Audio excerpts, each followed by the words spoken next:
Hello guys, ito nga pala yung tip namin ni Rodel para makatipid-tipid sa buhay. Ito po yung naghahanap po talaga kami ng mga basura, mga ganyan, para po makahanap po kami ng mga damit na susuotin namin.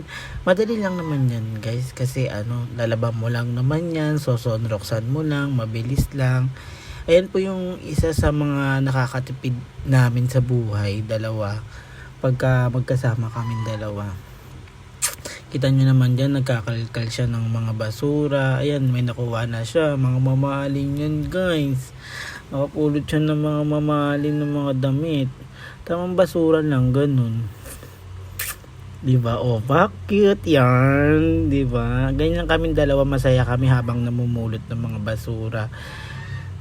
Ayan, titignan pa niya kung meron pa siya makukuha dyan. Ang dami talaga guys, sayang lahat ng mga damit ng mga tinapon ng mga kapitbahay. Pero syempre, bandang huli, lilinisin namin yan. Yun lang, bye!